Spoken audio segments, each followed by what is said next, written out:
cette nouvelle vidéo. Alors, prenez vos cahiers de cours et vous notez deuxième partie, période 4, la séquence 4, lire et produire les péripéties d'une pièce théâtrale. Comme activité, aujourd'hui, on va avoir la lecture. L'objectif, c'est savoir identifier et reconnaître le quiproquo dans une scène théâtrale. Comme support, vous aurez un extrait des Femmes savantes de Molière, acte 2, scène 6. Il faut que vous sachiez que la pratique du théâtre constitue un formidable outil d'apprentissage de la langue française. Il permet d'explorer l'expression orale, corporelle, la phonétique, la respiration, surtout la confiance en soi et la concentration, la spontanéité, l'improvisation, mais aussi. Commençons par un petit rappel de la structure de la pièce théâtrale. 1. La scène d'exposition. C'est l'équivalent de la situation initiale dans un roman. Il a deux rôles principaux. Le premier rôle informatif, il donne des informations sur les personnages, leur identité et la relation qui les unit. Donc, alors, sur le lieu, l'intrigue et même sur l'époque. Deuxième rôle, c'est le rôle plaisant. Donc, il doit plaire au spectateur pour qu'il reste dans la salle. Deuxième étape, c'est le nœud dramatique. C'est le centre de l'intrigue, c'est là où on comprend quel est le problème qu'on va résoudre. Après que les spectateurs découvrent le nœud, il va y avoir différentes péripéties qui font avancer l'action. Pour résoudre ce fameux nœud dans les péripéties, soit elle accentue le nœud dramatique, il y a un nouveau problème qui va aggraver la situation, soit il y aura un élément de résolution. Donc les péripéties, ou bien la péripétie est surprenante, on va appeler ça un coup de théâtre. Un coup de théâtre, c'est-à-dire quand la péripétie très surprenante où la situation se renverse complètement. Alors, dernièrement, nous avons le dénouement, c'est la fin où le problème est résolu, donc, et c'est la clôture de l'intrigue.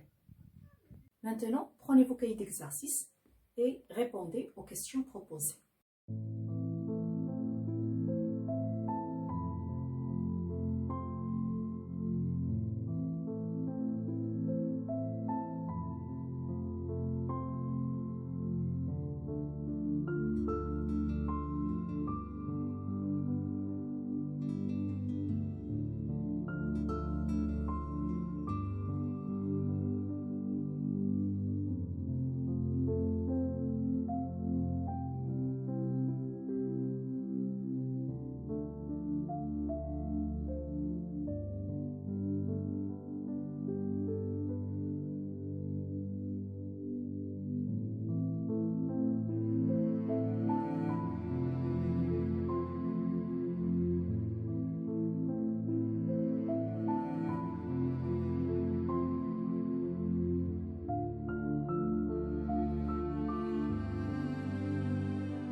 Alors, pour la première question, le nom de l'auteur, c'est Molière, c'est déjà donné.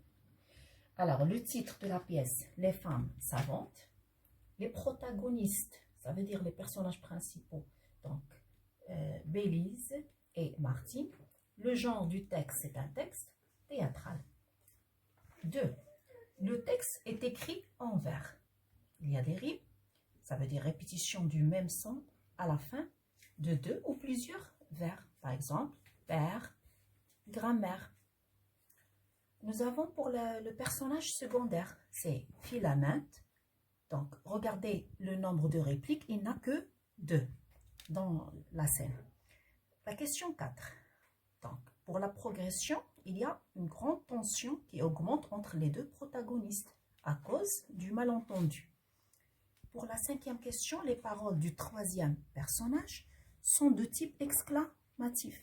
Quel martyr, ô ciel!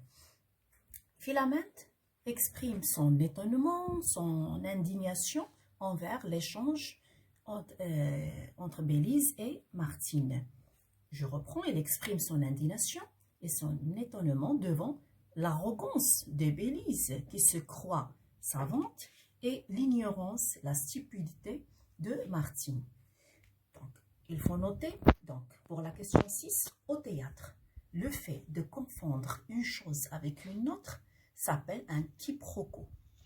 Ça veut dire une erreur qui consiste à prendre une personne, une chose pour une autre. C'est un malentendu qui en résulte. Alors pour la question 7, face à cette confusion, le public va vivre des moments plaisants et comiques. Le quiproquo.